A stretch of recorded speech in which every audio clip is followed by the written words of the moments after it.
This video is for my eczema girlies, so if you're not struggling with eczema, please click off right now. In this video, I want to talk about topical steroid withdrawal, what I've gone through with topical steroid withdrawal, and what life is looking like a little bit, 3 years after that. First, I'm going to go in with moisturizing my face with The Ordinary. So I go in with a little bit of this, with a little bit of this. And then I put a thick layer of Aquaphor on top of it. If you got eczema, if you suffer with eczema, you already know what Aquaphor is like. So in 2021, I decided that I was no longer going to use topical steroids. I have been on steroid creams or steroid ointments since I was probably like 8 years old, between 8 and 10 years old. I have eczema, or I had eczema, and my mom would take me to the doctor. The doctor would say, okay, put her on this steroid cream. I would be on it for a length of time. And after a while, you guessed it, if you on here and you an eczema girly, you already know what happened. The cream stopped working. You would get a flare. And the doctor would say, ooh, let's go up higher. They need a higher percentage. Let's go up. So you will use the cream and you will keep using it until you have another flare. And then you will just keep going up and up and up in dosage. So for me, this went over a span of like 20 years. Okay. Going with my Aqua handy dandy. And I get the like children's Aquaphor. I don't think it makes a difference, but I do have kids, so I'll go ahead and use this. So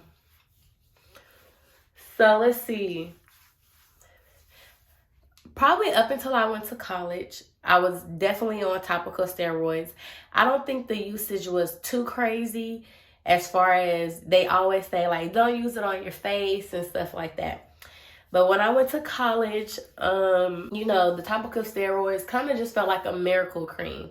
Whenever my eczema would flare up, I get that good old Triamcinolone, put it on. I would put it everywhere. I thought that was fine. I thought it was okay. I didn't really see a problem with it because my skin looked good. And I was in college. I was trying to flex, you know, I was trying to be cute, whatever, you know.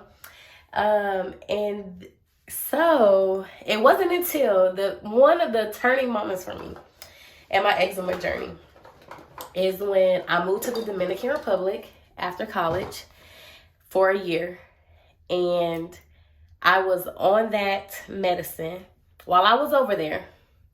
And then guess what happened? I ran out. So, oh, here we go. What I got for the girlies. I got some Westmore Beauty. It doesn't irritate my skin. It says Westmore Beauty Body Coverage Perfector Illuminator Plus Camouflage. You see I have some like pigmentation stuff going on here. Right now my skin is darker than what my skin tone was when I was growing up. I don't know if that's because I'm still healing from topical steroid withdrawal or what the heck is going on. But anyway, I went to the Dominican Republic, and when I ran out, my skin went crazy. It went wild, okay? I thought I was having the worst eczema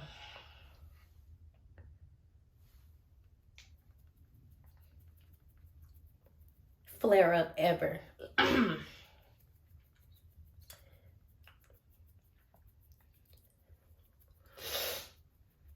I was in pain. It was painful. It was embarrassing. And it was inconvenient, honestly.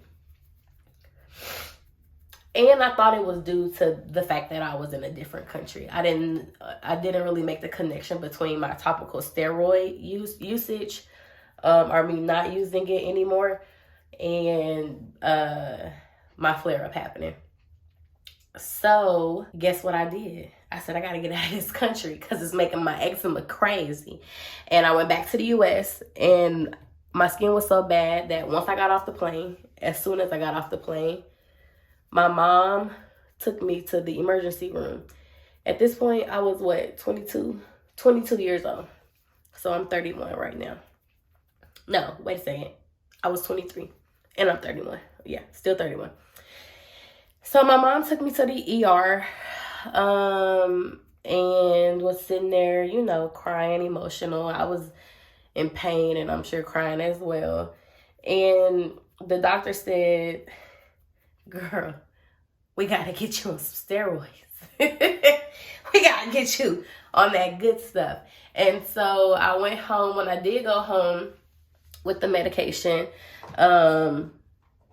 my skin was back to normal, or the flare, the inflammation, everything was down within a week and a half, 2 weeks. Because if you are an eczema girly and you've been on that triamcinolone, you know it's a magical cream. Okay. Then I kept using it, of course, because I was back onto my regular regimen. Let's see. The next big flare up that I had, where I thought something is shifting here for me, was when I got pregnant with my daughter.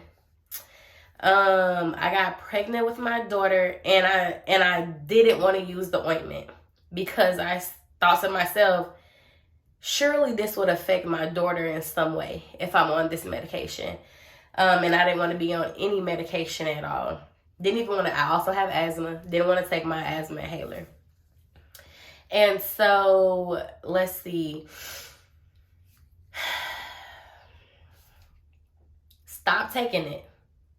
Stop taking the triamcinolone. Stop putting it on my body. And guess what happened? The same thing as before. My skin went loco. Okay, it went crazy. It flared up. And I thought to myself, oh my gosh, pregnancy does not fit me. Pregnancy is the thing that is making my eczema flare up. I cannot believe that pregnancy is making my eczema flare up. I thought it was me being pregnant, y'all. So I really didn't use the cream. Unfortunately, I don't have that much makeup. So this is a long story, but it's about to be a short video. Let's see. Pregnancy, I thought it was the pregnancy, and I didn't use it that much, but I had to use it a little bit for relief during my pregnancy, even though I didn't want to, and I have mom guilt over that. And my daughter, she's 5, she does have eczema. Not deep, not as, not really, really badly, but she does have a little bit of eczema. Now, this is the interesting part because, see, my eyebrows, this is all I have.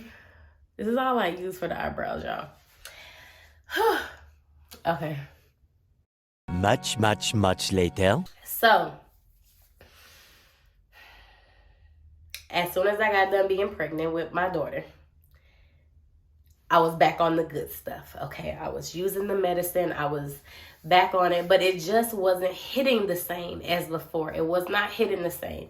And year after year, that was in 2019 when she was born, my skin would still flare. It would flare, go back to normal.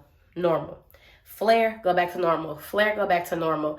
And I'm like, God, what is going on? Like, this can't be my lot in life. Like, this can't be what I have to go through.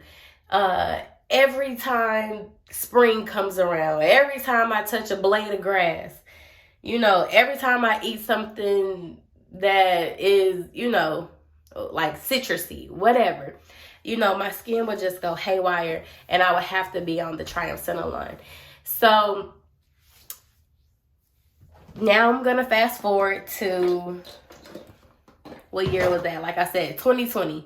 Everybody know what happened in 2020, the shutdown. Shutdown happened in 2020. And we had a lot of time at home, a lot of reflecting time. And my skin was still acting up. It was acting up, y'all. And so I went to the doctor, and the doctor said, hey, you can't be on a higher dosage of this medication because you're high enough. You're on a high enough dosage. or the highest dosage that we give. But guess what? I got this shot for you. This shot. There's this shot. And yes, the medication starts with a D. That you can inject yourself with. And that'll control your eczema. And I went home and I said, Lord, did you put me on this earth to have to inject myself with medication over some skin? Not over some skin, Lord. Not over my skin. My skin, like over my skin? No. And so I said, you know what? I'm sick of this. I'm sick of it. I said, I'm sick of it. I'm done with all of this. Okay? I said, I'm getting off of all medications and I'm going to figure out how to heal myself. So January of 2021, I stopped taking triamcinolone. And that is when my topical steroid withdrawal began. For months, I endured